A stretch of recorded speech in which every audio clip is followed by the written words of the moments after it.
Well, welcome back, everybody. I have the Greyson Geiler from Monetary Metals in person today. How you doing, Greyson? Great. Thanks for having me. Really appreciate you doing these videos and talking about monetary metals with us. Well, this is going to be fun. So today, Greyson's going to show us how to open a monetary metals account, and then we're going to do a Q&A of how to open a monetary metals account. Great. Well, I probably don't have to explain to anyone that we've got a problem with the monetary system in America and the world. Right, the annual budget deficit numbers and total debt numbers of America are rocketing higher at unprecedented proportions.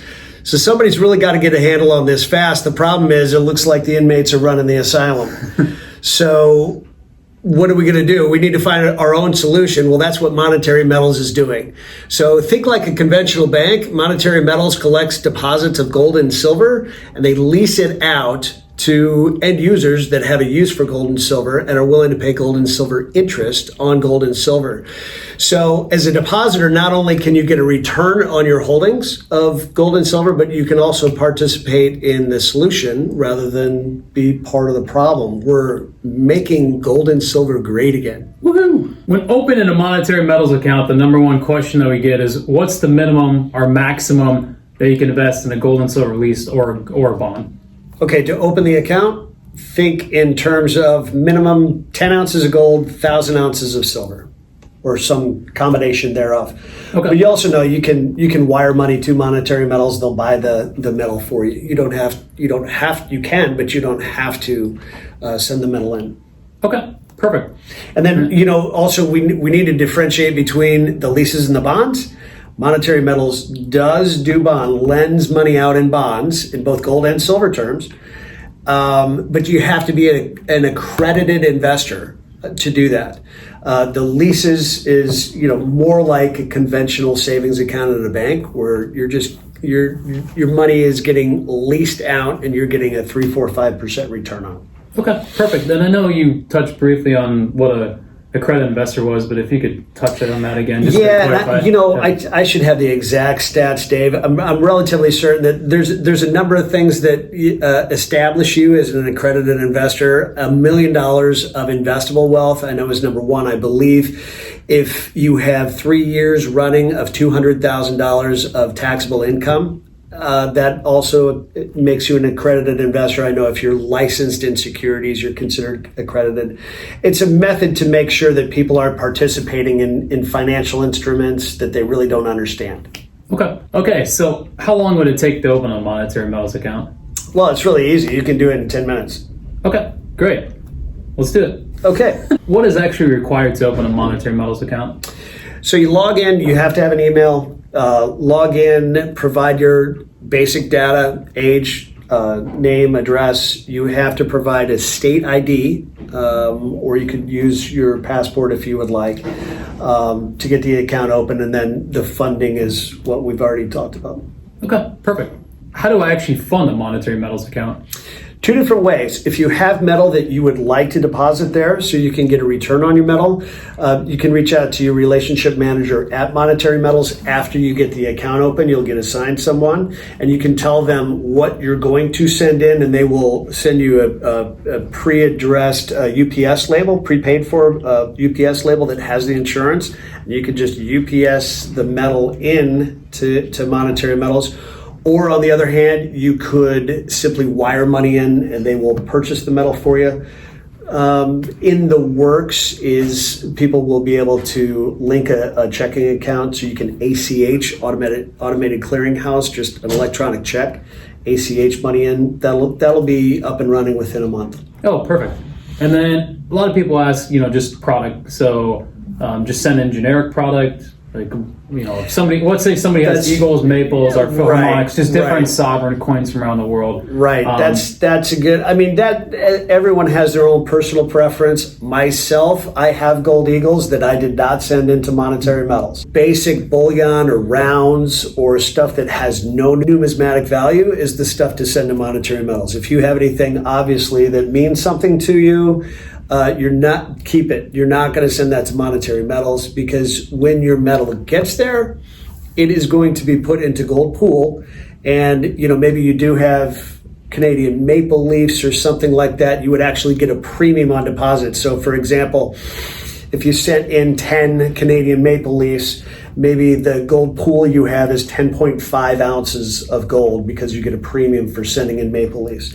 But something like the eagles or anything that has any numismatic value, that's not the stuff you're going to want to send in. What is gold pool? We had some people ask if you could clarify that, please. So gold pool is at these established depositories of gold, simply the bulk bullion that is partitioned person to person, and it is accounted for separately. Okay, makes sense. Okay. What product did you send in personally? I guess that'll help the viewers out. Yeah, I mean, I had a bunch of gold buffaloes that I sent in. So you still had a little bit of premium coin that you sent. Yeah, I did get a premium on the buffaloes. Yeah, okay. I kept my eagles. Yeah. And you haven't asked for any gold back from Monetary Metals, correct? Okay. No. What actual physical documents are provided to people when they open an account, and then when do they get those documents? So to get the account open, there's of course account agreements that you're going to get, and those are going to be electronically sent. So if you want those in physical form, you need to print them off and keep them in your own records. As far as tax reporting, any interest you are earning, you're going to get a 1099 in US dollar terms, just like you do from Chase Bank or Wells Fargo or whatever. Okay, so exact same concept. If you have a CD earning 5%, you're going to same concept. Exactly. Okay. So 100% the same. Yep. Okay. Yeah, so I would say one of the biggest other question that we've had is, like, if I would draw metal, so if you sent in gold buffaloes, are you going to get those same gold buffaloes back, or what kind of product are you going to get back? Right. It's not going to be the same coin that comes back. Okay. You can request, you've had metal deposited at Monetary Metals for a couple of years, you've earned interest, you've decided you want to move on, fine.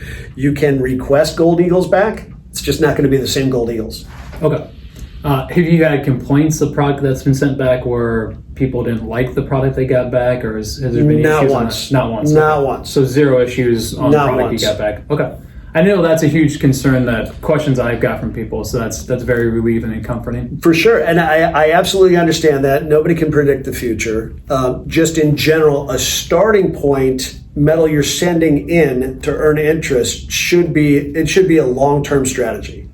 Yeah. Right? You shouldn't be thinking about, well, next year I'm going to take it back out. That metal you want to keep at home. In general, what you're sending in, that should be a long-term investment. But of course, to your point, sometimes you can't predict the future, and people do want to withdraw.